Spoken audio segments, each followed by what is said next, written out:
gente.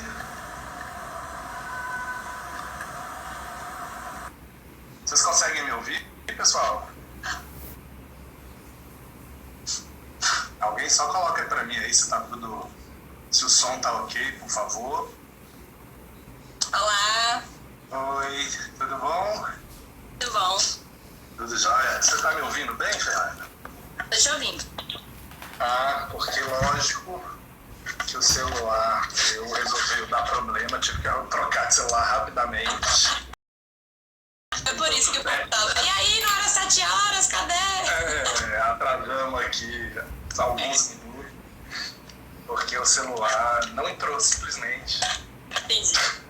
Enfim, eu fiz o teste antes, né? E agora eu tô aqui com um problema de deixar o celular pronto. Acho que assim, o áudio tá ok, o pessoal tá avisando. Ai, que bom então, gente. Bom, pessoal, boa noite, quem tá chegando, o pessoal tá entrando. Só fazer uma coisinha aqui. Uma borracha. Deixa uma borracha, uma coisa assim, só pra eu apoiar aqui. O que eu tinha feito pra segurar aqui era pro outro celular. Fazer isso também. Peraí. Rapidinho, uma borracha, alguma coisa. Deixa eu ver se isso aqui ajuda. Bom, o pessoal tá entrando, enquanto o pessoal tá entrando, eu vou tentar. Bom, vou segurar assim. Acho que tá dando pra enxergar de boa. Depois, quando você estiver falando, eu arrumo melhor aqui. Vamos começar então a nossa live de hoje. Bom, hoje nós vamos trocar uma ideia com a Fernanda. Já já a gente apresenta ela um pouquinho mais. Mas a ideia é de uma experiência, né? De uma equipe que vem trabalhando, vem se reorganizando. E aí a Fernanda muito gentilmente aceitou aqui trocar uma ideia com a gente, conversar sobre isso. Então já já ela vai falar. Então só para quem está chegando, não sei, eu acho que tem pessoas novas, né? Muita gente chegou na página recentemente. Então só apresentando rapidinho, eu sou o Vladimir, sou professor da UFBA, da Universidade Federal da Bahia. Coordeno o Pronasce, que é um projeto de extensão, né? Que a gente, enfim, um projeto de extensão que tem vários objetivos, mas um deles é principalmente ajudar ou apoiar, na verdade, no campo, equipes de NASF a desenvolver uma série de atividades, sobretudo coletivas, né? Na perspectiva sempre de se tentar construir um modelo de atenção que supere a lógica do modelo biomédico, né? Então, o objetivo central do Pronasf é isso, é afirmar a saúde da família, afirmar a atenção básica a partir dos núcleos de apoio à saúde da família. E aí hoje, uma das atividades, na verdade, que agora em tempos de pandemia, como a gente está com parte das atividades suspensas, né, na UFBA, a extensão continua, mas aí uma das coisas que a gente fez foi promover esses encontros, né, esses debates ao vivo, essas lives, e a gente entendeu que uma muito grande da própria saúde da família, a atenção básica em geral, para pensar o que fazer neste momento, né, que está mobilizando tanto a gente, mobilizando tanto o SUS, profissionais da saúde, pesquisadores, enfim. E os nossos serviços, né, nossa vida mudou e a gente sabe que os profissionais, principalmente da ponta, também precisam construir e ao mesmo tempo que precisam dar respostas, vêm muitas dúvidas, né? E o próprio NASF, ele está num momento muito delicado, né? Na semana passada, estava vendo os comentários, muita gente falando, poxa, com a mudança da política de financiamento, o NASF se fragilizou muito. Tem municípios, pessoas mandaram aqui, municípios que fecharam, equipes foram demitidas, uma série de coisas por conta da mudança do financiamento, que é um problema muito grande. De fato, né, o financiamento existia justamente para induzir a política, e ao se mudar a rubrica específica, fragiliza. Né? Mas tem muitas equipes que seguem, principalmente neste ano, não sei por quanto tempo, né, um ano eleitoral e etc. Mas tem muitas outras, muitos municípios que são profissionais concursados, né? E aí que a gente sabe que a gente torce e a gente quer, na verdade, compartilhar, inclusive para construir elementos para justificar a permanência. A gente defende que o NASF né, permaneça, ao mesmo tempo que a gente acha que precisa refletir sobre ele, né? Permanecer como? Então tem várias pesquisas surgindo, né? Vários artigos sendo publicados, o que é muito legal. E aí essa live, portanto, entra um pouco desse objetivo. Né? E aí, depois daquela primeira, que foi super bacana, que a gente fez com a Érica, né? Sobre um pouco da situação hoje, né, do NASF em tempos de pandemia, a gente entendeu que também seria muito legal conversar sobre experiências, né? As pessoas querem conhecer também, né? Às vezes às vezes as pessoas sabem ou têm ideias, ou ficam com receios, ou não sabem muito bem, e aí às vezes quando a gente conhece outras experiências, inclusive não só daquilo que a gente chama de exitoso, né? Mas também a dificuldade, a gente sabe que trocar essas experiências é muito legal. E aí a gente começou a fazer essas lives e nós vamos tentar fazer um pouco, né? A ideia é que cada semana a gente receba alguém de vários lugares possíveis, né?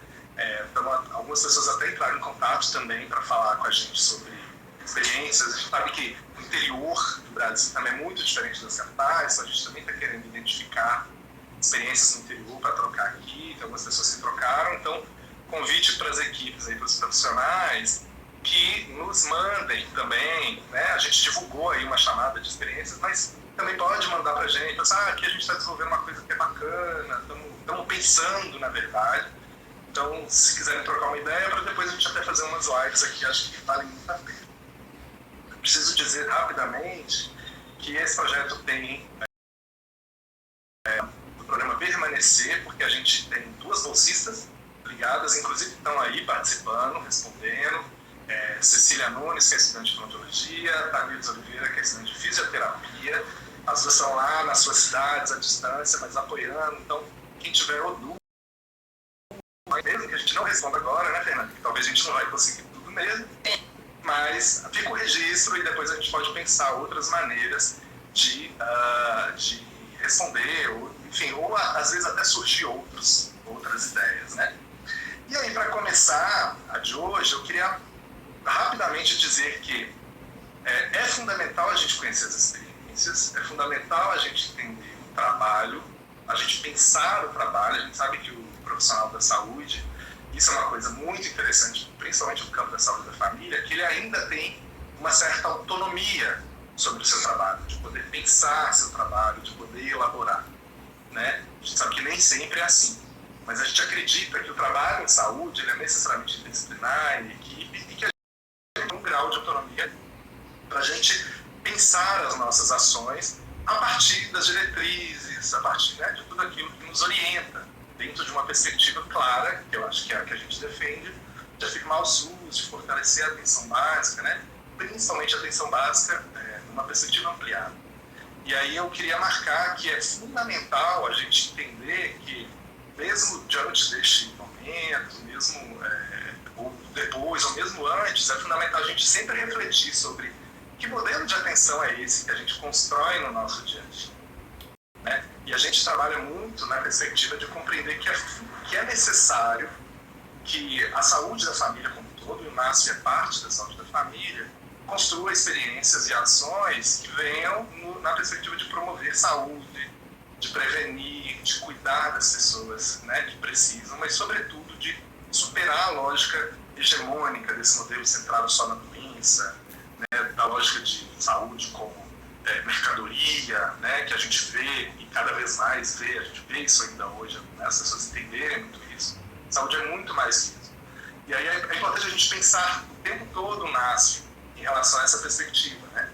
E a gente trabalha particularmente aqui na UFBA, a gente tem trabalhado, pensado muito as contribuições da ideia da vigilância da saúde para também pensar o NASF. Muita gente conhece muito a lógica da clínica ampliada, do apoio matricial, que são fundamentais, mas a gente também pensa muito que é fundamental trazer o olhar de vigilância da saúde na perspectiva que a gente precisa entender que, além de cuidar daquelas pessoas que precisam, que estão doentes, numa perspectiva ampliada, a gente também precisa promover saúde e prevenir. E mais do que nunca, né? Acho que neste momento é importante a gente entender isso. Principalmente, eu diria, para a gente não correr o risco da gente reafirmar um modelo de atenção que, ao invés de fortalecer a atenção básica, vai, na verdade, enfraquecer. né? Isso é um risco muito grande, principalmente neste momento que a gente está vivendo, onde parte importante das ações de promoção da saúde e de prevenção estão de alguma forma suspensas pelo risco, né, de contágio, né, uma série de ações, e aí a gente já corre um risco, e aí eu vi algumas reflexões do pessoal da atenção básica refletindo isso, né? A atenção básica tem que se fortalecer neste momento e afirmar a lógica de território, a lógica de vigilância, a lógica de promoção, além daquilo que a gente faz muito bem, que eu acho que é a parte clínica, né, o atendimento. A gente não pode perder isso de vista. E a gente sabe que o pessoal daqui, aí já introduzindo a fala de Fernanda, Fernanda é psicóloga de um núcleo de apoio à saúde da família daqui de Salvador, da equipe do Garcia Federação, e é de uma equipe que a gente já conhece, a gente sabe que desenvolve, vem pensando, desenvolvendo uma série de ações que essa perspectiva. Né? E aí a gente convidou, na verdade, ela para poder falar um pouquinho, porque a gente sabe que também é um grande desafio, né, Fernanda? Pensar sobre isso, desenvolver isso no dia a dia, muito mais em tempos de pandemia.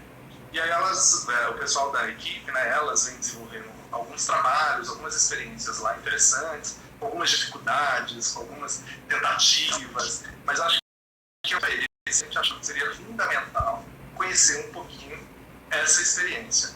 Então, Fernanda Rebouças, que é psicóloga, é especialista em saúde da família e comunidade federal de UFSCar, e também mestre em gestão da clínica pela UFSCar. Então, Fernanda, brigadão por estar aqui, brigadão pela sua disponibilidade e tá com você. Então, agradeço, né? Boa noite. Falar para mim da atenção básica é uma cachaça, então dificilmente eu recuso o convite. E já estou vencidos por aqui.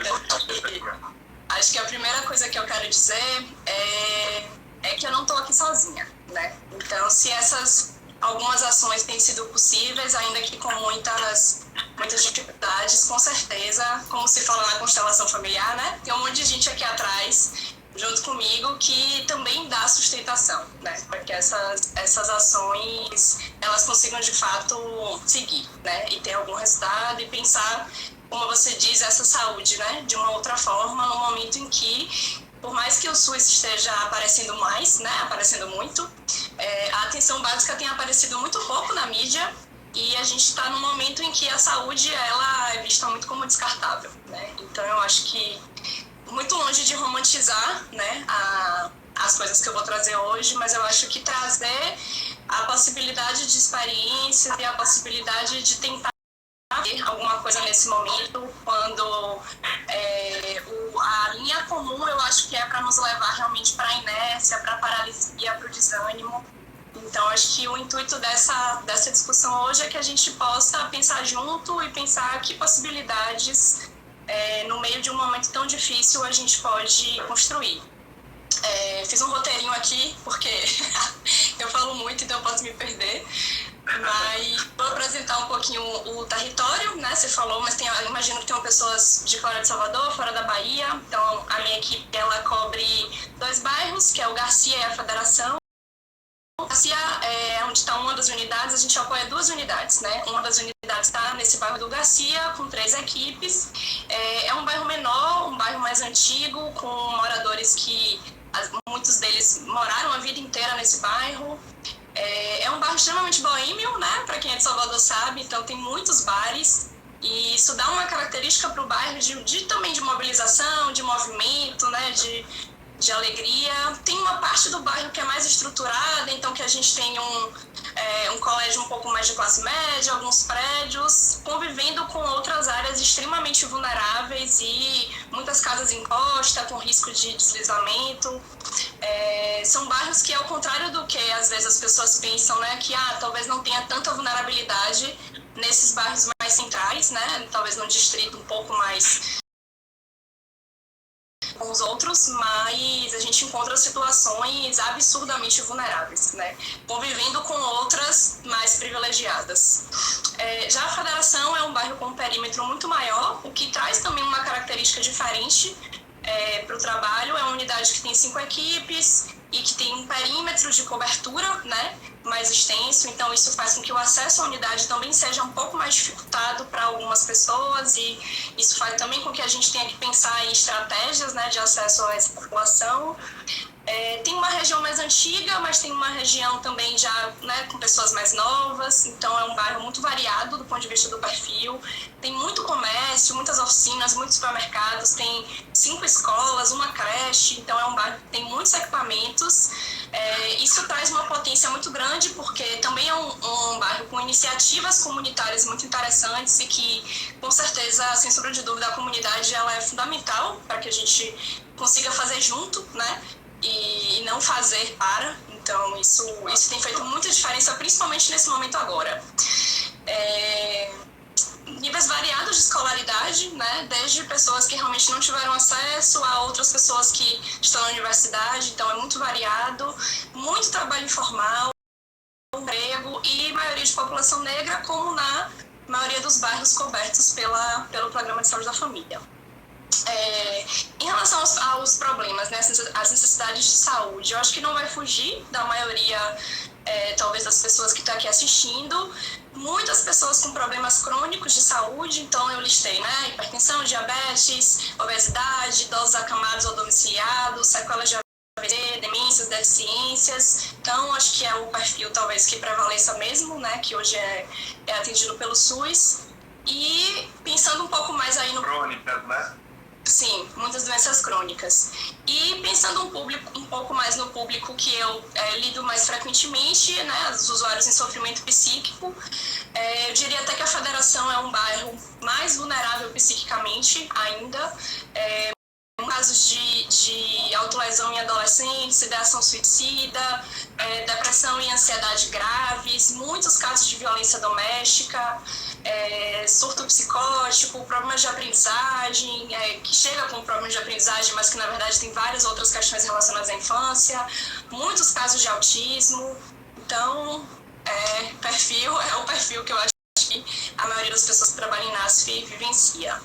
Em relação à minha equipe, é uma equipe hoje com 7 pessoas, então sou 40 horas, sou eu, psicóloga, uma nutricionista, uma assistente social, a gente tem 2 fisioterapeutas e 2 terapeutas ocupacionais, pensando assim, a previsão da equipe de Salvador teria ainda um profissional de educação física, que a minha equipe no momento, há alguns anos já não tem mais, né? Então, das 8 pessoas, estamos com 7. Uma cobertura de uma média de 25 a 30 mil pessoas, mais ou menos o que a gente cobre hoje. Então são 8 equipes, né? 3 numa unidade e 5 na outra. E o acesso à unidade, ele é prioritariamente por mulheres adultas, né, da meia idade, e em sua maioria, em sua grande maioria, mulheres negras com histórias de vida extremamente complexas, né, e difíceis. Tem uma parte também no território, uma pequena parte talvez, que tem plano, então é uma parte que acessa pouco. Nesse momento tem acessado mais, eu tenho percebido, mas que acaba ficando um pouco mais distante das ações. E com a nova PENAB, com certeza, a coisa do novo cadastro, da ampliação da cobertura, que poderia soar como mais assistência, na verdade tem precarizado mais o trabalho, porque pessoas de áreas extremamente distantes da unidade, né, agora passam a ser cobertas, sendo praticamente inviável fazer esse acompanhamento mais longitudinal e cotidiano que a saúde da família se propõe. Em relação às ações, né, falando... Pulverização, né? Sim, exato. E aí... Parece que a gente está assistindo mais, mas na verdade não, né? Em relação ao trabalho em si, as ações que a gente tem desenvolvido, eu pensei em dividir em 2 blocos, né? Um bloco mais voltado para as ações relacionadas com a Covid-19 em si, que são ações realmente mais de campo, e falar um pouquinho mais rapidamente das ações de núcleo, de como é que está o meu trabalho mais de psicóloga, né, mesmo, assim, estrita. A gente tem encontrado muitas dificuldades, imagino que como todos os outros NASFs do Brasil, né, já vimos encontrando, como você falou, desde outubro, novembro, e de lá para cá as coisas só tenderam a piorar, né? Muitas ameaças. E uma coisa que a gente tem refletido bastante é como é que a gente pode, nesse momento, sustentar, né, algumas ações pela emergência, né, de todo a gestão de garantir a estrutura necessária para que essas ações elas sejam iniciadas e sustentadas a longo prazo. Então, acho que na verdade, a encruzilhada que é muito comum no SUS, né, que é o quanto eu devo fazer, que não exatamente eu deveria, né, estar sustentando essa ação, inclusive às vezes financeiramente, contribuindo, fazendo coisas, né, a custo, na verdade, do trabalhador, quando a gestão deveria estar garantindo aí alguma estrutura, principalmente nesse momento em que muita coisa está passando para o eletrônico, em que o nosso processo de trabalho mudou completamente. Então, eu acho que esse é um primeiro ponto para trazer, porque não quero cair nessa coisa de estamos conseguindo fazer porque estamos bancando, né? Mas eu acho que tem um contexto que é diferente, que não dá para a gente está vivendo uma pandemia e de pensar que a urgência ela nos convoca para um outro lugar, né? Então, assim como a gente não tinha a quantidade de trabalhos voluntários que a gente tem hoje em dia, pessoas que talvez nem defendessem o trabalho voluntário enquanto profissionais antes, hoje têm se voluntariado em vista do quadro caótico que a gente está vivenciando, né? Então, é nesse contexto também... Sim, da própria comunidade. Então, eu estou situando para marcar que é nesse contexto também que essas ações estão sendo desenvolvidas e talvez em outro momento a gente nem defendesse sustentar algumas coisas, né, que a gente tem feito atualmente. Sim, só que é interessante isso que você falou, né? Porque de alguma forma a gente vê de fato muitos territórios surgindo ações, lideranças vêm surgindo, vêm mobilizando, associações, elas vêm tomando, ou a gente vem retomando, né? Eu acho que a gente via um período aí de baixa, digamos assim, de Sim. movimentos sociais, de mobilização social, e de alguma forma, pelo tema da solidariedade, a gente vem ver isso despertando, né? E de alguma forma vocês têm identificado e articulado com isso? Isso tem entrado dentro do trabalho do NASF de alguma forma, é isso? Sim, e penso que não no sentido de substituir as políticas públicas, né? Mas de fato agora é um momento em que tem muita gente em sofrimento precisando de cuidado. Então, eu acho que é esse equilíbrio, né? Esse meio termo aí, talvez, nesse processo. E acho que chamar a atenção um pouco também para o que você falou no começo, né? De não ser modelo, né? Então, eu tenho tido muito cuidado quando eu conto, né, para as pessoas sobre como a gente tem trabalhado, para não romantizar ações exitosas a custo, né, das trabalhadoras. Mas, de fato, eu acho que é um momento em que a gente precisa muito de energia para ação, né? Então, a maioria das pessoas está muito desanimada, está muito descrente, né? Está muito com o humor mais deprimido mesmo, né? Mais paralisado. Então, eu acho que trazer as possibilidades não é no sentido de dizer que é tudo fácil ou que, né, sempre é possível. Nunca é fácil, na verdade. Mas da gente fazer essa mobilização coletiva, né? Assim como outras pessoas também me dão força, então tá aqui nessa postura de chamar para essa ação dentro do que for possível para cada pessoa. E aí das ações, a gente tem, pensando no fluxo mesmo, né, no sentido de que as unidades elas foram adaptadas e redirecionadas para de fato dar suporte, né, aos casos sintomáticos suspeitos de Covid. Então a gente tem também dado suporte enquanto NASF nessas ações, né, tem uma escala mesmo entre as colegas de tanto monitoramento por telefone, né, dos casos atendidos. Então, dentro dos protocolos da prefeitura, a gente deve ligar a cada 48 horas para os pacientes que foram atendidos na unidade e a cada 24 horas para aqueles que são de grupos de risco, né? Então, esse é muito pelo NASF, quase que exclusivamente pelo NASF. Que, na verdade, conta dentro do plano de contingência, né, do município para a atenção básica, e aí de alguma forma o NASF está assumindo esse monitoramento. Sim, que também não é sem dificuldades, porque a gente tem nesses quase 2 meses feito isso com telefone próprio, né? A gente não tem liberação de Wi-Fi na unidade e nem celular. Hoje quase ninguém tem telefone fixo. E é algo que a secretaria precisa, né, sustentar mesmo e dar conta, porque a gente tem feito até então com o nosso telefone. Dentro disso do fluxo, a gente também tem uma escala de revezamento para dar suporte à equipe de acolhimento ou ao processo de triagem dos casos, né? Em uma das unidades que eu estou, por exemplo, tem um corredor externo que os pacientes sintomáticos respiratórios, eles entram por esse corredor para diminuir o grau de contaminação com outras pessoas que estejam na unidade. Por exemplo, já estamos fazendo sobre isso. Eu vou falar deles. Vou falar deles. Então, desde participar dessa escala de triagem na porta, né, para direcionar as pessoas dentro desse fluxo, a suporte tipo, o fluxo aumentou, precisa de gente para preencher a ficha de notificação, o NASF também está disponível, né? Então, é todo o suporte que aparecer como necessário dentro da assistência às pessoas sintomáticas.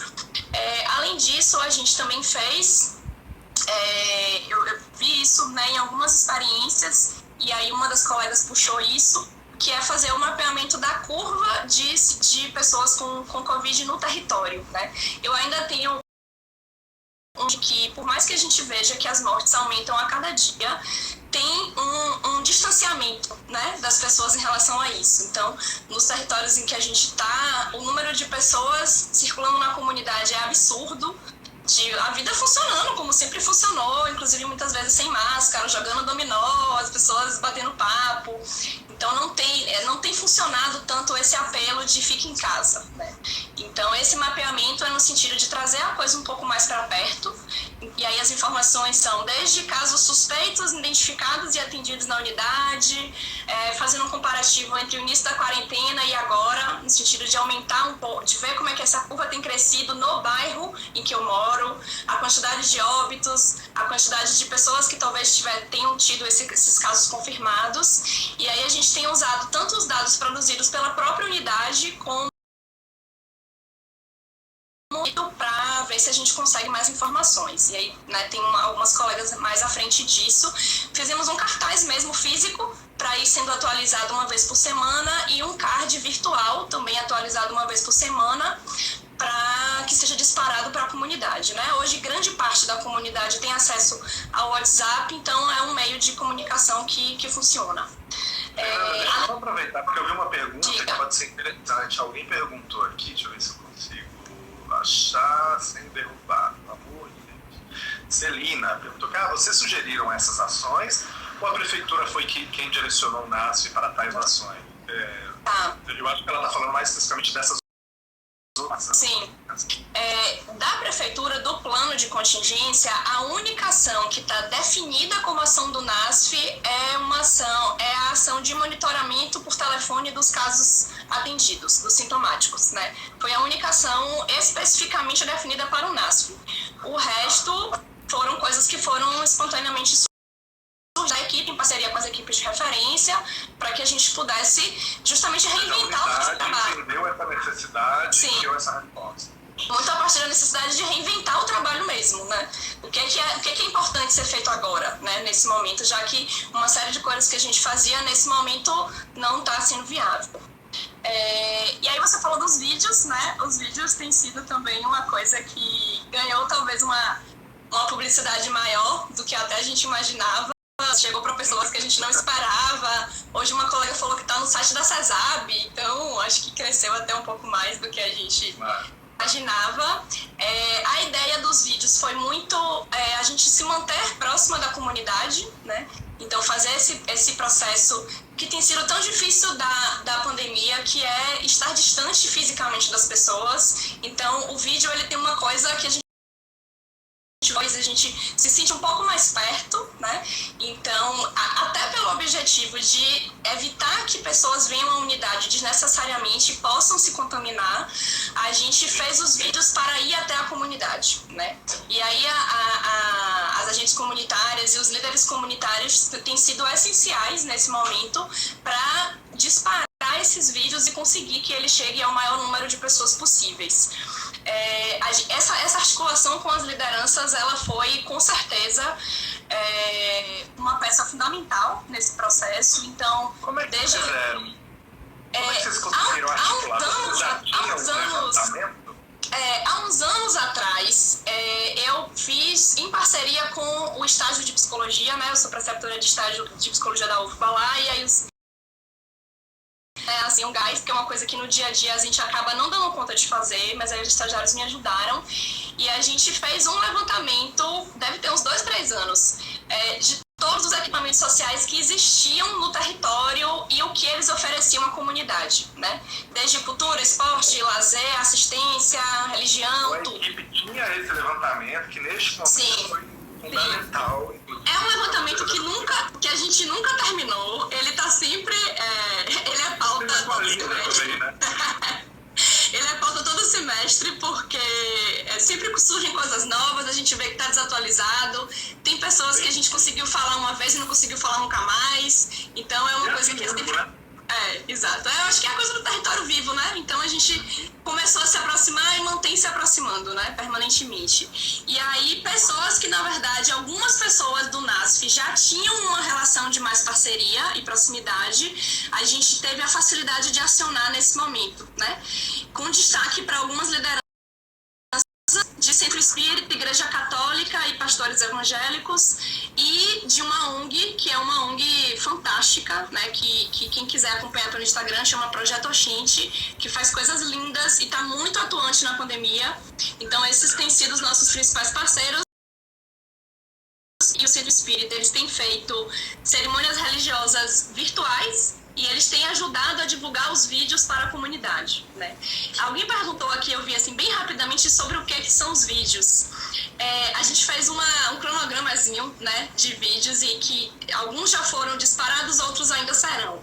Mas a gente começou fazendo um vídeo para explicar fluxo de sintomáticos e identificação de sintomas, um vídeo para explicar o que a unidade continuava oferecendo de serviço nesse momento.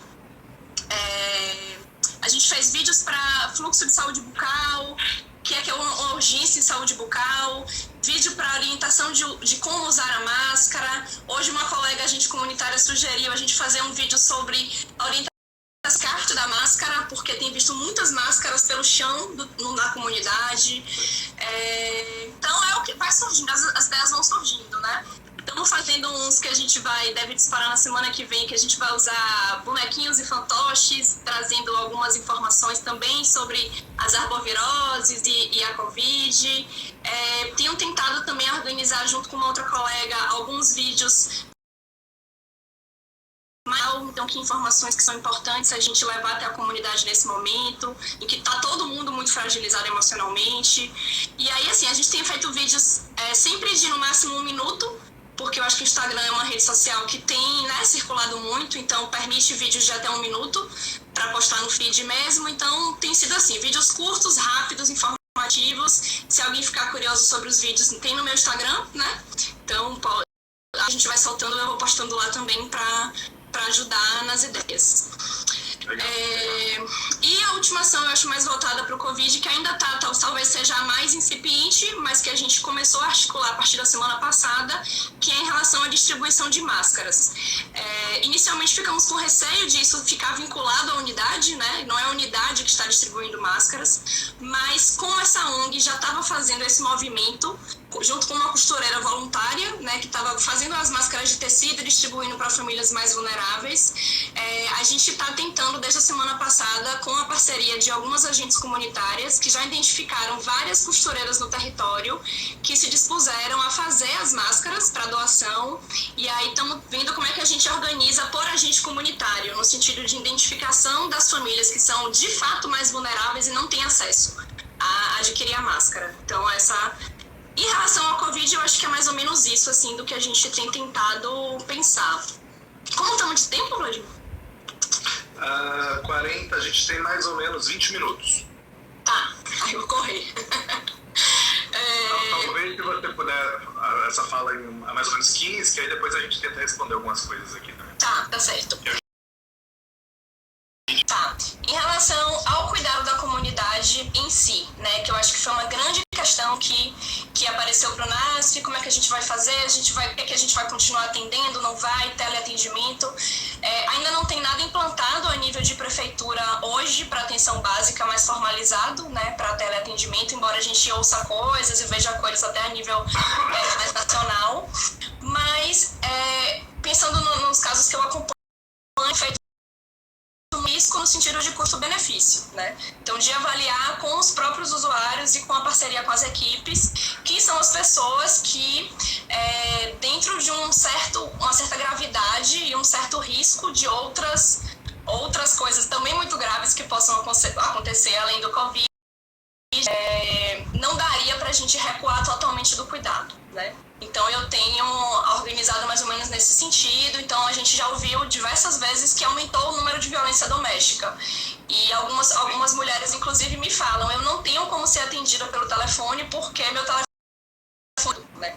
Então, eu não tenho como não oferecer nada presencial para essa mulher que está ainda mais vulnerável nesse sentido. Então, temos organizado nesse esquema que eu falei. Presencialmente, os casos mais graves realmente em risco, em que a própria pessoa avalia junto comigo, tenho que correr esse risco porque não é suportável o que eu estou passando, né? O que a gente consegue, a gente tem monitorado pelo telefone. Isso causa diversos complicadores, né? Porque o telefone, ele é um trabalho muitas vezes invisível. Então, você está sentada na sala, parece que você não está atendendo a ninguém e você já falou, às vezes, com 10 pessoas, já para mais 8 pelo WhatsApp.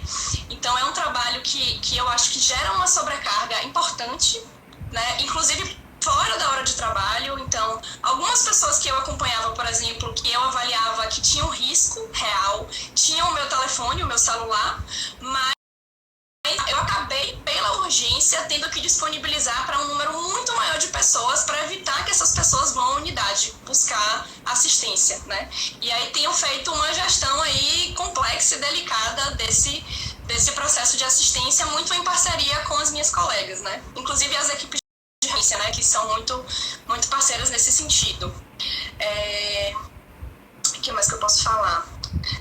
Tem surgido muitos casos novos, no caso, então, casos de sofrimento emocional, de vulnerabilidade social, de coisas que se agravaram em vista da pandemia. Tenho ouvido muito falar sobre como é que eu diferencio uma crise respiratória de ansiedade para uma crise respiratória que pode ser suspeita assintomática, né? Então, muitas pessoas têm aparecido em crise de pânico porque estão com falta de ar e não sabem se aquilo é Covid, estão com muito medo de pegar e aí desenvolveram uma série de sintomas de sofrimento em vista disso. Então, inclusive, tenho atendido pessoas que eu não acompanhava presencialmente porque elas aparecem na unidade com um sofrimento absurdo e aí tenho feito muitos atendimentos conjuntos, né, com as médicas e as enfermeiras. E eu acho que surge muito o desafio do luto, né? É uma coisa que também a gente está se aproximando, desafio do luto, né? Dos familiares lutados em vista dos pacientes, inclusive nos bairros já teve um número considerável de mortes no bairro, da unidade, inclusive morte de familiar, de agente comunitária, então muitas situações muito delicadas mesmo e sofridas, e eu tenho tentado ainda amadurecer, tentado assistir algumas coisas sobre essa coisa do luto traumático na pandemia, para pensar como é que a gente pode organizar um fluxo para muitos anos e como é que isso não vira uma grande demanda reprimida que não acessa a unidade, que depois vai aparecer com índices de suicídio, de depressão muito mais altos do que talvez se a gente conseguir agir agora. E aí, para fechar, eu acho que talvez o outro grande bloco importante seja pensar a coisa da saúde mental e das profissionais de saúde, significativa do aumento do sofrimento mesmo, né? É um contexto social e político extremamente vulnerável. Eu fiquei muito mobilizada uma vez que eu vi uma enfermeira, tenho muito carinho por ela, e ela é muito tida assim como a matriarca da unidade, e um dia que ela chorou, dizendo que ela tinha feito uma visita na última semana em que a gente fez visitas mais regulares, e ela estava pensando que talvez ela não visse nunca mais aqueles idosos que ela acompanhava. Essa coisa de estar muito em contato direto com a vulnerabilidade da comunidade, e é uma linha de frente que não é uma linha de frente de hospital, mas é uma linha de frente dentro do território, então isso causa um outro tipo de sofrimento. O processo de trabalho completamente diferente, então eu percebo que coisas que antes passavam, talvez mais despercebidas no processo e não geravam tanto conflito, elas têm gerado mais problema, mais briga. Se um faz menos, isso é como se eu estivesse me expondo e ameaçando mais a minha vida. Então tudo parece que ganhou uma proporção maior e mais grave, porque está mais frágil, né? A gente fez fora a coisa da vida pessoal mesmo, né? Que a gente, profissional de saúde, a gente tá sofrendo, tá isolado das pessoas que gostam. A gente fez eu elaborei um questionáriozinho, né? A minha equipe NASF validou junto comigo, de levantamento de demandas, né? De sofrimento das profissionais, pensando como é que a gente poderia apoiar um pouco mais nesse sentido. E aí é um apoio extremamente delicado, porque a gente também considera que estamos totalmente em sofrimento. Pode pensar coletivamente esse processo de apoio mútuo, né, na verdade. Essa coisa do questionário, ela foi extremamente positiva, porque eu acho que fez com que as pessoas primeiro se sentissem escutadas e enxergadas, né? Então a gente fez, eu acho que não vai dar tempo, mas a gente, uma colega me ajudou com os gráficos, então a gente fez, são 3 blocos, né? Sentimentos e sensações mais frequentes ou incômodas, ações de autocuidado que a pessoa tem conseguido fazer e cuidado na unidade. E aí a gente teve dados interessantíssimos a partir desses questionários. Foram 48 profissionais que a gente preencheu. Vocês construíram ou vocês utilizaram algum instrumento? Não, eu construí e dividi com as colegas do NASF, elas opinaram e aí a gente fechou, né? Muito pensando no que eu vinha escutando da coisa da saúde mental. Até porque tem aumentado muito a demanda de atendimento individual de colegas por mim, né? Que também é uma coisa extremamente complexa também. E aí, assim, o questionário, ele desembocou numa ação que é a coisa a gente chamou o projeto Partiu, né? Em uma unidade a gente faz no começo da tarde, ou no começo da manhã, no outro no fim da tarde, mas a gente tem revezado. Lúdica, para descontrair, na outra semana uma ação mais de cuidado mesmo da saúde, e na outra uma ação mais de relaxamento, para que seja um momento compartilhado, e aí, claro, né, dando a distância de 2 metros, usando a EPI, sem aglomerar exatamente mais do que poderia, mas tentando reunir blocos de pessoas para que a gente coletivamente possa. E a repercussão tem sido muito, muito legal, muito bonita. E aí a última coisa que eu queria falar é que eu acho que tem uma coisa também que é do apoio institucional, né? Então, nesse sentido, a gente também tem estado muito próxima com a unidade, os conflitos do processo de trabalho, de pensar o que tem aparecido, que a gente pode estar pensando junto, já que a gente não está exatamente na equipe de acolhimento. Então, como é que esse lugar do NASF, né, é da equipe, mas está de fora. Então, a gente tem feito um uso positivo disso para ajudar as unidades a mediarem um pouco esses conflitos. Acho que é basicamente isso. Na perspectiva de ajudar a unidade a se organizar nesse processo. Isso, de contribuir, de pensar junto, de ser um agente reflexivo junto com a unidade, né? Sim. Acho que é um pouco isso. Falei um pouco. Vários comentários aqui, né? Enfim, algumas questões, algumas pessoas já que estica a live, por favor. Várias pessoas colocaram. Se você tiver um tempinho mais, alguns minutos depois, a gente talvez possa fazer isso. Para não esticar muito também, gente, porque senão Fernanda tá também, né, lá na linha de frente, trabalhou hoje, então a gente poder pensar um pouquinho assim. Mas, Fernanda, você colocou várias coisas que vão mostrando pra gente da importância do que tinha lá atrás, e que o NASF já tinha, e eu queria marcar claramente a questão da rede, do conhecimento que vocês têm do território, né? Quando você fala assim, poxa, aqui o perfil é este, as lideranças de levantamento, então, né, isso é fundamental. Eu acho que caso as equipes NASF que não tenham isso em mãos, certamente a unidade tem, os outros profissionais talvez tenham, ou então conhece alguém que pode ajudar. É muito interessante para a gente poder justamente identificar quem são os atores daquele território. E eu acho, Vladimir, Sim. Eu ia comentar que eu acho que a crise, ela também faz potencialidades aparecerem, né? Então, eu descobri, por exemplo, essa semana com uma agente comunitária que existe um grupo de WhatsApp de todas as lideranças comunitárias da unidade, da federação, do bairro. E eu nunca soube, né? Eu acho que ninguém nunca soube disso. Então, eu acho que a crise, ela vai dizendo, podemos ir por aqui. Essa coisa da solidariedade mesmo, né? Das pessoas pensarem como é que elas podem contribuir. Então, se a gente lida com uma série de coisas duras e cruéis, a gente também lida com uma série de outras que fazem a gente se reanimar e ver, posso ir por aqui, posso ir por ali. Sim. Você disse também você disse que tem os EPIs, né? A EPI é sempre uma preocupação importante, inclusive, e a gente entende que muitas vezes muitos profissionais estão com receio mesmo, né? Tem família, tem uma série de coisas, e muitas vezes estão absolutamente desprotegidos, né? E vocês têm acesso a isso para poder fazer neste momento, nesses casos que vocês identificam que... A gente passou um período considerável que a gente não tinha acesso, porque só estava sendo a orientação era que só fossem distribuídos para quem estava naquele momento atendendo presencial.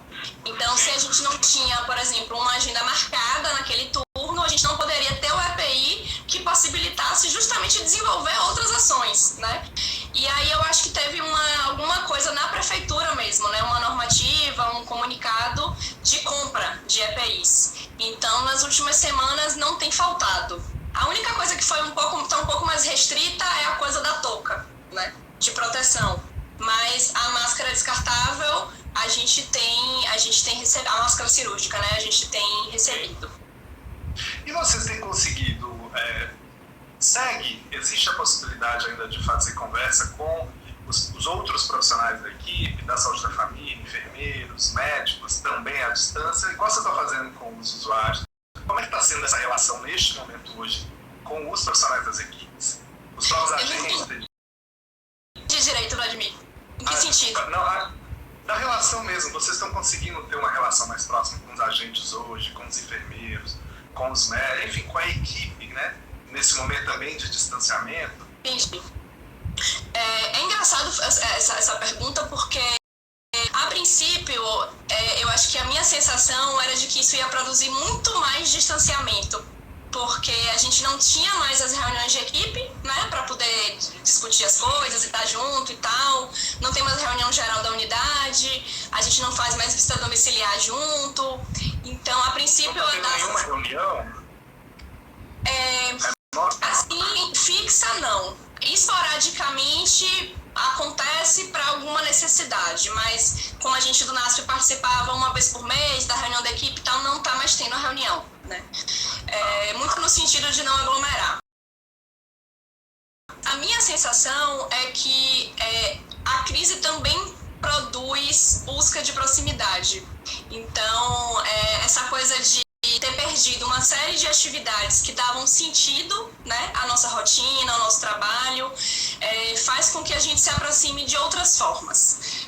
Então, era engraçado, antes como a gente tinha uma agenda, a agenda da médica era no sistema, né, na recepção. Então, para marcar um atendimento conjunto era extremamente difícil, porque ela atendia 12 pessoas no turno e a gente não conseguia atender junto e era muito difícil de entrar nesse processo. Hoje, eu nunca fiz tanto atendimento conjunto com médica numa mesma, né? Porque as atividades elas estão mais restritas. Só que estar mais restrito não quer dizer estar mais sozinho ou estar mais isolado. Nesse sentido, eu acho que tem tido muitas possibilidades de aproximação, né? Eu acho que o projeto de saúde da trabalhadora que o NASF está sustentando tem aproximado as pessoas. Eu acho que os casos que a gente mantém, né, cuidando, a gente tem discutido muito junto, ainda que individualmente, uma pessoa com a outra, ou tentado atender conjuntamente, justamente para evitar que a pessoa venha mais de uma vez na unidade. Então, eu não percebo. Eu acho que o boom, né, assim, tem várias previsões das fases da pandemia, né, o primeiro mês, segundo mês, terceiro mês. Então, eu acho que nesse primeiro mês a gente teve esse baque, mas hoje a minha avaliação da relação ela é bastante positiva. Muito naquela coisa assim de estamos no mesmo barco, então ou a gente se apoia ou a gente se apoia. E aí eu acho que tem produzido coisas muito interessantes. O Alexandre, enfermeiro, daqui, um dos enfermeiros, né, das equipes, colocou: a gente mora no povo. Então é isso, né? As coisas outras relações também vão surgindo, vão ressignificando também, e aí, né, para além disso, pode surgir coisas interessantes, mas também pode produzir, igual você disse muito bem, situações de adoecimento dos profissionais, que é fundamental a gente entender e construir. Eu acho que o NASF, de fato, a gente vem percebendo, assim, eu tenho visto algumas experiências, muitos profissionais do NASF têm, de fato, construído ações, estratégias de apoio aos profissionais de saúde do trabalhador, saúde mental, das atividades com a população, né, com os usuários diretamente. Então, acho que isso é, de fato, fundamental e é uma riqueza, né, do NASF nessa... E eu percebo que é um outro tipo de contato da saúde mental, né? Assim, eu vejo colegas minhas que falam: eu não tô precisando que alguém me ligue para saber como foi o meu dia, porque eu não quero contar o meu dia, eu só queria alguém aqui do meu lado, eu só queria um abraço, né? Então eu acho que isso também faz muito sentido para a coisa dos profissionais de saúde. No questionário, por exemplo, a gente colocou, né, ações que as pessoas gostariam que a gente desenvolvesse. A menos votada foi conversar sobre o que eu estou sentindo. Porque já é tão difícil o que a gente está sentindo, é que falta palavra, e que no espaço em que eu preciso dar conta de cuidar do outro, se eu entro em contato com toda a minha vulnerabilidade, com tudo que profundamente eu estou sentindo, isso é muito ameaçador. O que foi mais votado foi exercícios de respiração, relaxamento, momentos para descontrair, espairecer e exercícios de alongamento corporal. Porque é isso, às vezes é só aquela coisa assim, da gente vai estar junto, a gente vai respirar junto, a gente vai se espreguiçar junto, dar risada junto e ir para casa, né? Não é falar, não é contar exatamente. Então essa coisa desse outro tipo, né, de contato aí, de suporte, que eu acho que é isso, assim, é tão junto. As pessoas pedindo aqui, se você puder compartilhar a experiência um pouco melhor, né? Só se marcando aqui. Tá. Construir, mas também fica o desafio, né, das pessoas. Eu acho que o interessante do questionário é que ele foi construído também a partir de uma realidade, de um profissional. E aí eu acho que essa experiência pode ajudar, inclusive, pessoas a fazerem isso, né? A construir esses eu tinha pensado em compartilhar, né, no meu Instagram, mas fiquei com certo receio, porque assim, não é nenhum questionário validado, nem nada, né? É uma coisa que eu formulei junto com as meninas, pensando o que eu vinha escutando, né? A partir das demandas que estavam se apresentando. Claro. Mas sim, é possível compartilhar. Não, eu tô...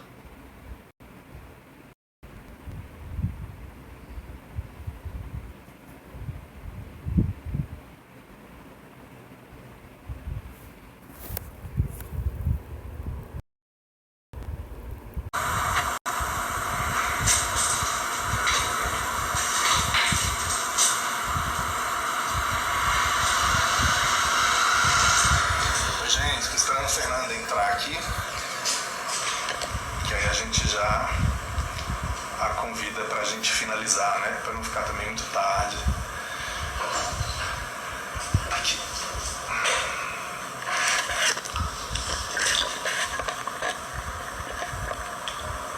Vou chamar a Fernanda aqui. Cadê?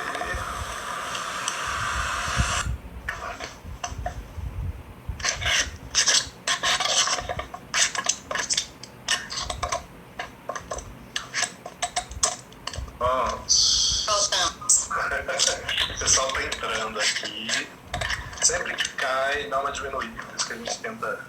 Já sabe. Tem jeito, né? Vão aparecendo, a gente vai pensando e tal, vai se animando. Aí, pessoal, só marcando isso, né? A gente vai, antes de finalizar aqui, de conversar mais um pouquinho com a Fernanda, lembrando que a gente está salvando as lives no Stories, fica por 24 horas. Eu tive um problema no meu celular, preciso trocar rapidamente, então eu não sei se eu vou conseguir salvar direto para postar logo para vocês. Mas, se não, eu vou conseguir postar no YouTube. Então, tem um canal do YouTube lá do Pronas também. Procurem lá, Inclusive a live da semana passada, da Érica, já está disponível lá no canal do YouTube, não sei se vocês já visualizaram. Opa, celular. A live já está disponível e a gente também vai disponibilizar essa assim que a gente conseguir juntar, a ideia é sempre juntar um pouco as duas para fazer uma postagem só. Por isso que demora um pouquinho, porque com essa internet de casa, tudo muito caseiro, tudo fica muito mais difícil. Mas quem quiser acompanhar depois, só entrar lá e as postagens aqui também no Pronasce, né? Então, retomando aqui com Fernanda, um pouquinho dessas experiências, né, que a gente está pensando, que a gente estava discutindo, eu queria te fazer uma reflexão, na verdade até para ver o que você pensa também, né, um pouco a respeito disso, assim. Porque acho que é isso que você falou muito bem, né? A gente teve um momento em que as coisas aconteceram, aquele primeiro momento do PAC, né, da reorganização dos serviços e tal, e que de uma forma muito interessante você colocou, o NASF foi apoiando as próprias unidades de saúde a organizarem, a pensarem, etc. Né? Isso de alguma forma propiciou isso. A gente sabe que nem sempre todas as equipes, todas as realidades do Brasil permitem isso, mas isso foi uma coisa interessante que acho que você colocou, que eu queria marcar. E a gente sabe também que uma das coisas que orienta muito o trabalho na atenção básica são os planos, né? E aí eu queria marcar, porque nem sempre, muitas vezes, nem sempre a gente tem uma ideia muito clara daquilo que está nos orientando, daquilo que está orientando o trabalho do NASF. Vocês estão me ouvindo bem, gente? Rapidinho. Só para... Tá um pouquinho baixo. Tá um pouquinho baixo. O que será que eu fiz para... Acho que quando você tá mais perto, fica bom. Tá, então vou ficar bem pertinho aqui, porque o celular caiu e aí piorou. Então, assim, eu queria marcar que é bem importante que as equipes conheçam os planos de contingência, né? Os planos de contingência desde do Ministério, da Secretaria Estadual, do município, do distrito. É importante que os distritos sanitários também construam seus planos de contingência e a própria unidade. E o mais importante, além disso, é que se a gente viu no plano de contingência, o plano de contingência às vezes tem questões bem específicas, mas às vezes tem bem gerais. Também é importante que se a gente acha que há algo que pode ser feito, ser colocado, que a gente leve para o gerente, que a gente tente problematizar com o distrito e o próprio município. Há municípios que, né, menores, inclusive, que o NASF tem quase que entrada direto com a Secretaria Municipal de Saúde, enfim. Por que isso? Porque é fundamental que as coisas também venham de baixo para cima, né? Essa lógica do território, essa lógica daquilo que está acontecendo na ponta, a gente sabe que é isso que, na verdade, deveria orientar a construção da própria política. Muitas vezes não é assim que acontece, mas é importante que a gente tente dar este passo de começar, nem que seja ali na unidade, né? Como você falou, conversar com o gerente, com os profissionais, tentar construir junto, porque muitas vezes a gente acaba tendo um peso muito grande, né? O NASF precisa responder, o NASF precisa pensar, e isso é um trabalho que precisa ser pensado e articulado também com os outros profissionais. Por isso que eu perguntei como é que estava também essa relação com as equipes, né? Que são da família e tal, porque a gente sabe que o nosso trabalho é relacional, ele é parceria, não dá pra gente salvar, colocar as coisas nas costas, nem se responsabilizar por tudo, né? Isso é uma coisa muito fundamental. E uma coisa final que eu queria colocar é que me parece, e aí muito pela conjuntura, né, que a gente está vivendo, a conjuntura política, inclusive, né? Recentemente a gente teve uma mudança de financiamento que fragilizou muito a permanência do NASF em vários municípios, a gente sabe disso. Embora ainda tenha a possibilidade de ter equipe multiprofissional e etc., ele parte muito para um certo convencimento, uma articulação de outros lugares, mas a gente sabe que é importante, é fundamental, a gente compreende isso, a necessidade de ter essa atenção básica ampliada com vários profissionais. E eu fico pensando que, em termos de muitas pessoas, mas como é que a gente convence? Como é que a gente vai conseguir garantir, mostrar a importância, né? Eu fico pensando que este momento, inclusive, ele pode construir uma grande demanda, inclusive, de aumento por serviços da atenção básica e que ela seja o mais ampliado possível. que ela seja mais resolutiva e que ela tenha capacidade de construir respostas, né? A gente está vivendo, além disso tudo, uma crise econômica fundamental que vai redefinir muito das relações, né, da nossa sociedade. Crise econômica, a gente está vendo diminuição do poder de compra, né, do poder financeiro, ou seja, muitas pessoas antes mesmo dessa pandemia já não estavam dando mais conta, porque a gente já estava antes dela em crise, né, diminuindo o emprego, uma série de coisas. Muitas delas não estavam dando conta de, por exemplo, pagar plano de saúde, era uma das coisas que estavam sendo cortadas. E isso, se em torno de 70% a 75% da população brasileira já dependia única e exclusivamente do SUS para ter cuidado da saúde. Agora, a tendência é que isso aumente.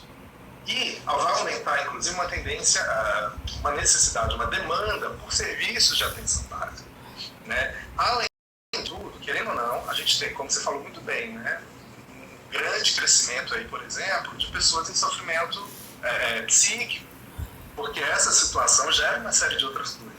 Além disso, né, como a gente teve que suspender uma série de coisas, as outras coisas também seguem existindo, né? Pessoas com doenças crônicas, enfim, que pode acarretar em outros problemas que vão ainda tensionar cada vez mais a própria SUS, a atenção básica. Nesse sentido que a gente entende que a atenção básica ela tem que ser forte, ela tem que ser fortalecida e por isso também temos que lutar pela manutenção do NASF, né? Porque também é um peso muito grande sobre as equipes de saúde da família, que também já vem sofrendo, que também já vem não dando conta de uma série de questões pelo excesso da demanda, por uma série de questões. Então acho que é fundamental a gente entender isso, que tem uma carga muito grande de pessoas que vão precisar cada vez mais destes profissionais, não só na atenção especializada, né? E se a gente pensar em atenção especializada ainda, não sei exatamente, mas pela questão do distanciamento, etc., pode ser que a capacidade dela, inclusive de suprimir essa demanda grande, diminua. E aí a gente vai ter também uma necessidade da atenção básica, e a atenção básica ela não pode ser só um ambulatório que vai suprimir o que a rede especializada dá conta. Ela precisa, isso aumenta, mas ela também precisa dialogar com as outras ações de promoção e de prevenção. E para mim isso fica tão claro sobre cada vez mais a necessidade de ter um NASF, né? De afirmar a necessidade de ter uma equipe interdisciplinar, multiprofissional, potencializando a atenção básica, né?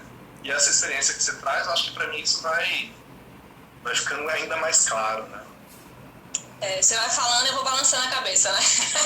É tudo isso. E eu estava me lembrando de uma outra coisa que eu acabei não comentando porque não deu tempo, mas vou falar rapidinho, que é dos processos de matriciamento, né? Então, a priori, não se torna tão possível, né, manter o matriciamento em um momento em que a gente não pode se encontrar, né? Se o matriciamento ele é basicamente feito em reuniões conjuntas, em atendimentos compartilhados, e é uma coisa que eu fiquei pensando muito porque eu estudei matriciamento no mestrado, eu sou apaixonada pela lógica, né, do apoio, de pensar que fazer junto é o que realmente mais faz com que a gente aprenda junto, né? E a gente tem criado, né, caminhos para que isso se mantenha na medida do possível. Então, temos um processo já bem instituído, né, principalmente com o CAPES 2, já há muitos anos, e a gente, dentro do possível, tem mantido, né? Então, fazemos discussões de caso por telefone, fiz atendimento conjunto por videoconferência, né, de duas adolescentes que estavam com risco real, e uma psiquiatra infanto-juvenil fez a consulta junto comigo e com a médica através de videoconferência. Então, são coisas que talvez deixassem de ser viáveis, né, pelo isolamento, também, né, nessa coisa dos serviços, mas pensar que a gente também, enquanto serviço, mais do que nunca precisa se apoiar. Então, o CAPES precisa que a gente traga informações para evitar de ficar indo tanto ao território, né? E a gente precisa que o CAPES dê matriciamento para a gente não agravar todos os casos e eles precisarem mais do CAPES. Então, a gente tem... Exato. Então, a gente tem sido muito parceiro, assim, nesse momento, para justamente pensar como é que a gente, com um recuo que é natural, natural, né, na maior parte das ações, a gente não produza, a gente minimize, pelo menos, né, a desassistência que pode acontecer. E aí eu fico pensando muito nos grupos, por exemplo, que para algumas pessoas o grupo era o principal espaço, né, de circulação, de convivência. Eu acho que é uma prática super consolidada na atenção básica. E o que a gente tem conseguido fazer é justamente que os vídeos e que o telefone, eles sejam a possibilidade de aproximação. Então, tanto as meninas... diga. Não, é porque eu lembrei de uma pergunta que fizeram anteriormente sobre... E quando a pessoa não tem telefone, não tem internet e tal, existe também alguma busca ativa de uma outra forma? Sim. Só para acabar isso que eu estava falando dos grupos, então a gente tem dado também essa assistência às pessoas que frequentavam, desde as meninas que facilitavam o grupo de idosos, né, idosas, que ligam regularmente para as idosas para saber como é que tá, como é que tem enfrentado esse momento de isolamento. E no grupo terapêutico, por exemplo, que eu fazia junto com a colega, a gente tem também regularmente se organizado. E as mulheres, a partir do momento que ficaram sem o dispositivo do grupo, começaram realmente a ter o sofrimento muito agravado e precisaram de atendimento individual, né, ou precisaram de encaminhamento para o CAPS, por justamente não ter mais esse espaço fixo, né, de cuidado. Para as pessoas que não têm acesso, a gente sempre tem a possibilidade do presencial. Então, a gente não suspendeu por completo essa possibilidade. A gente evita ao máximo, né, que ela aconteça, mas se a pessoa estiver no meio de um processo muito sofrido ou não tiver acesso ao telefone, essa possibilidade ela existe. E aí, claro, com os cuidados que a gente consegue, a gente não tem unidades adaptadas para isso, então a maioria das salas não tem janela, né, e se você deixar a porta aberta, a pessoa está falando e outra pessoa está passando. Então, tem todas essas intercorrências da própria estrutura que não é adequada para uma pandemia, mas a gente vai adaptando como dá, né? Vai tentando adaptar como dá. Sim. Bacana. Eu estava aqui vendo, acho que as questões, os comentários, de alguma forma, acho que a gente foi colocando e falando. Não vou te alugar muito mais não, porque eu sei que você está cansada, está no trabalho. Então, queria te agradecer mais uma vez. Se você quer fazer algumas considerações finais. Tá, eu vou... muitas pessoas eu vi que perguntaram do questionário, né? Perguntando se eu vou postar, questionário. Eu vou novamente fazer a ressalva, né, de que o questionário ele não é uma receita pronta, ele não é validado, ele não é um instrumento conhecido, ele é uma forma estruturada de levantamento de demanda, né, que pode ser inspiração para alguém que acha legal, mas que deve ser adaptado dentro do contexto que a pessoa estiver. Então, acho que pode ser legal, né, talvez compartilhar e fomentar outras iniciativas, né, de cuidado coletivo. Então, vou tentar amanhã postar no meu Instagram, tá? E... Ai, meu Deus, tanta coisa que eu queria falar. Mas eu acho que eu tenho pensado muito no que esse momento tem produzido, né? E pensando enquanto profissional de saúde, enquanto profissional de NASF, enquanto psicólogo, enquanto sujeito no mundo. E acho que é um momento em que a gente precisa mais do que nunca se cuidar para conseguir cuidar, né? Eu acho que a gente sempre soube disso, mas isso nunca esteve tão visceral, né? Que se eu não me cuido, eu não consigo, em hipótese alguma, ter disponibilidade para cuidar.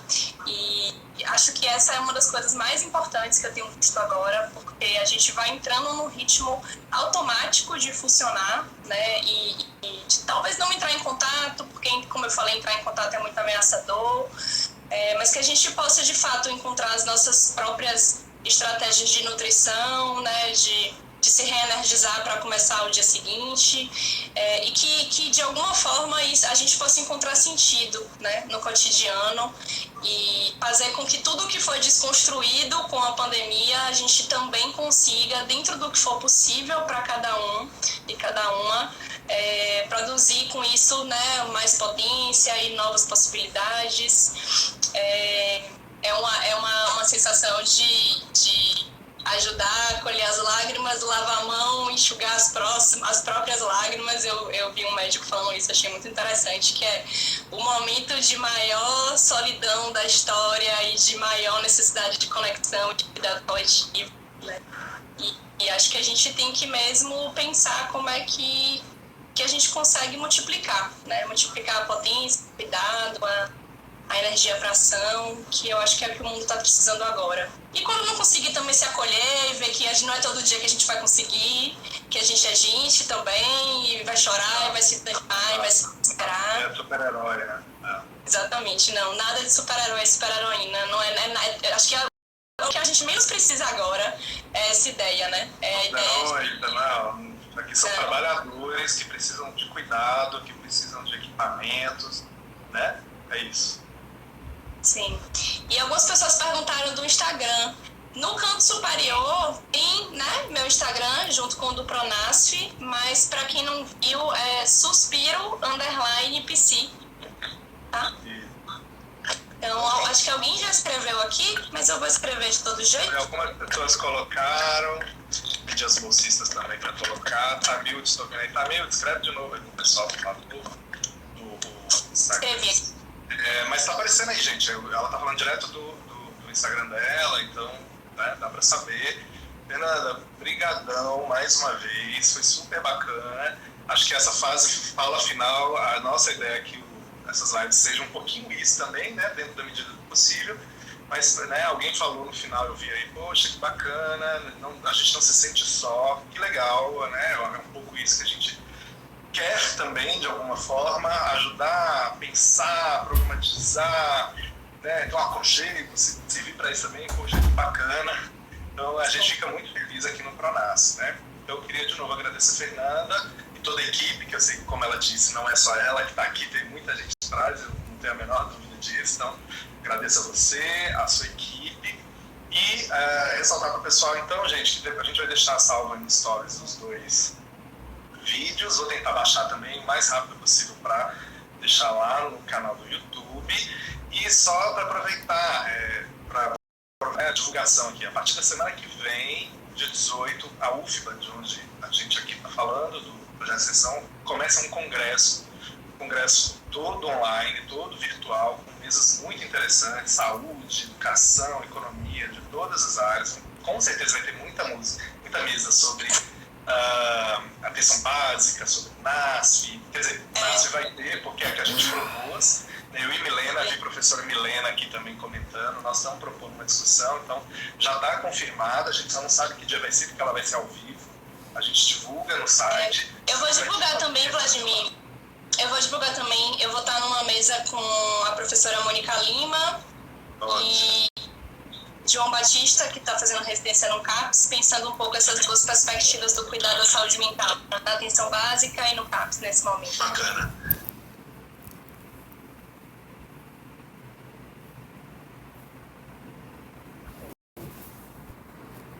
Disponível. Nas postagens lá, sugestões podem mandar também, querem compartilhar, a gente quer entender outras possibilidades também para a gente conversar, tá bom? Obrigadão de novo e até a próxima.